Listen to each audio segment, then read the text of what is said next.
Good afternoon, everyone.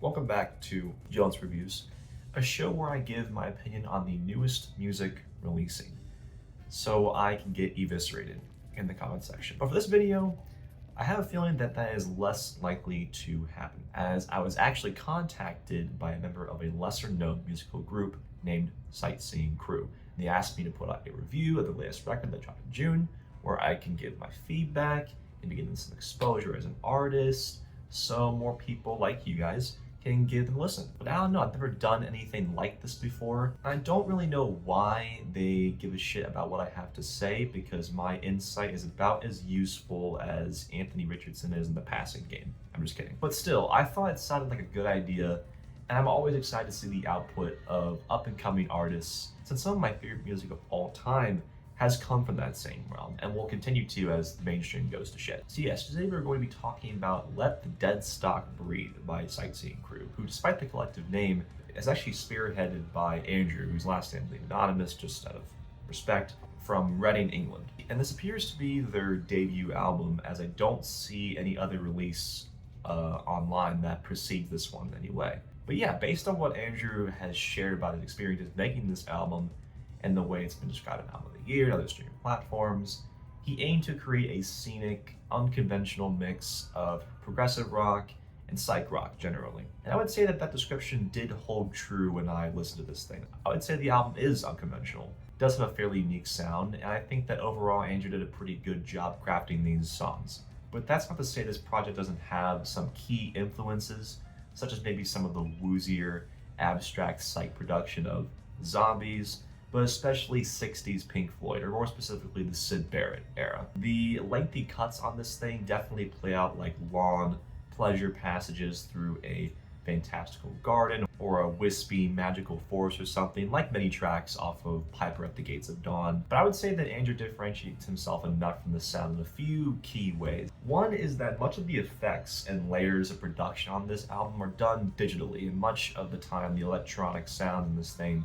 give the album a more futuristic vibe, maybe a little bit eerier than any 60s rock record. Two is that the structure and progression of a lot of these tracks is not as streamlined or linear as many psych rock acts from the 60s and the 70s. And three is that, well, the actual rock instrumentation of this thing doesn't have really the punch or the intense volume that most psych rock usually does. And that's not to say that that's a total downside. I think Sightseeing Crew is going for a more serene, pleasant tone, less aggressive and more tranquil. And that's apparent immediately from the intro track to this record, Tape. What with its echoey and grand piano chords mixed with background distortion and quiet reverb on the drums, it definitely does a great job of introducing you to the laid-back vibe the album resides in.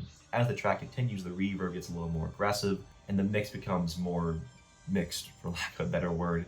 And this is one of only 3 tracks, I believe, that actually has vocals. And the vocals do kind of feel just randomly thrown in there, and similar to like a heavy shoegaze song, they're almost impossible to discern or make sense of, especially with how many effects are on them. Still though, the intro is solid and showed me early on that the band can bounce a barrage of different sounds fairly well. Oddly enough, we get somewhat of an interlude with the following track, Daybreak, which brings a groovier, funkier style in the same vein as like Funkadelic, maybe a Maggot Brain a little bit, with its high register panning guitar sample shifting in and out of focus, which reminds me a bit more of early 70s, maybe even Cream in a way. It's a decent vibe and solid execution, very pleasant, but nothing mind-blowing, I would say. After that, we get Your Key, which is the first true behemoth progressive rock cut on the record, as it clocks in just under 9 minutes. It transitions through a wide array of psych rock flourishes, echoey piano passages, heavy distortion towards the middle, and some surprisingly very catchy drum rhythms that have a noticeable pep to them. There are also moments where the distortion is so brittle that it reminds me of a noise rock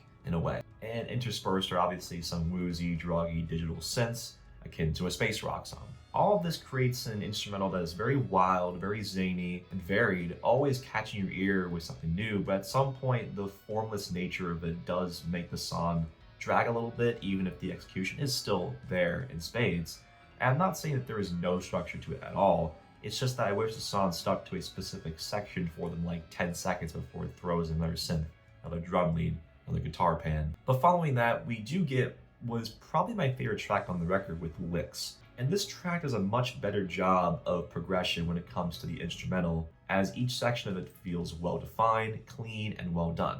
The first few minutes feature these whimsical string synths and some woozy, heavy guitar licks and some minor piano keys occupying the back of the mix. The middle amps up the progression and strain on the guitar and sounds like a riff that Jimi Hendrix might have done while he was chilling by himself in the studio or something like that. And the final moments close with these kind of eerie robotic synths that send it off on a very high note. The best way I can describe it is that it sounds like I'm falling down a kaleidoscopic rabbit hole as the colors around me bleed together and envelop me in this warm blanket, but I'm just not quite sure what awaits me at the bottom. Following a quick psych rock interlude, we get the next big musical movement, Neutral Work, which is pretty decent, but at some point I kind of felt like I was listening to the same song that I just heard one track ago. The varying bleeps and bloops, digital synths, and psych rock riffs are still there and still done in a satisfying, tasteful way, but it wasn't really wowing me anymore, and my interest was sort of fading away. I will say the structure of the song is a bit more interesting,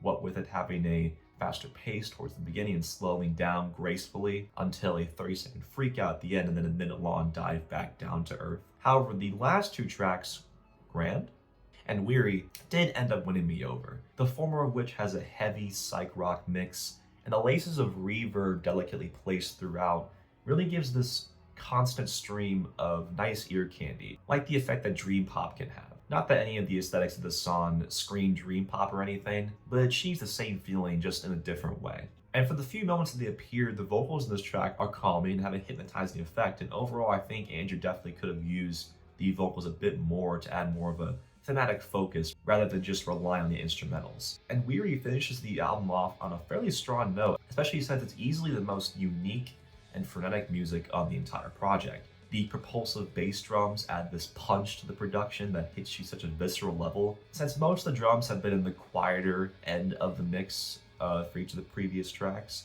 as a result, it really has this numbing effect to the ears that makes me want to sink into a pillow or lie in a sheet on the grass at night.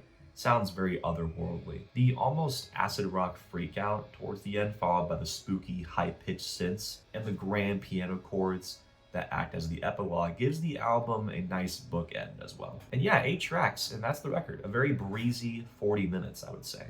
I think Andrew has definitely tapped into something here with this novel blend of psych rock, progressive rock, and heavy use of digital synths and woozier, spacey effects that throw you into this mystical world that you can sink into for hours. The vibe is peaceful, almost existential at points, even if the structuralist nature of it got a bit tiresome by the end. And while, yes, this album is wearing its 60s psych rock influences pretty high up its sleeve, it's a pretty good sound to pull from. I'm excited to see what the Sightseeing Crew is next, and it's definitely worth a listen. I would give it a 68. I think it's a very enjoyable listen, and the band has some great potential. Alright, this is gonna do it for me. I will link the album as well as Sightseeing Crew's social media sites in the description if you're interested in checking them out. Thanks to Andrew for sending this to me, and I hope he continues to grow as an artist, as I am keen to see what he does next.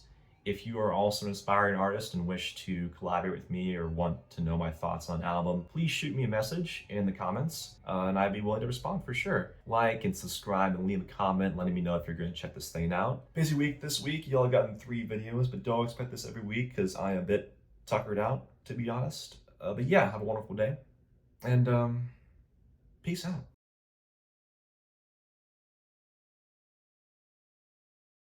Definitely check out this album. Leave a comment.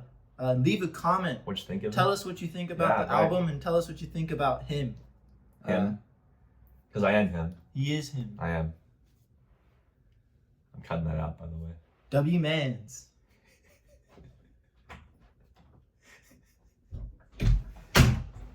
Leave that one in. Sure.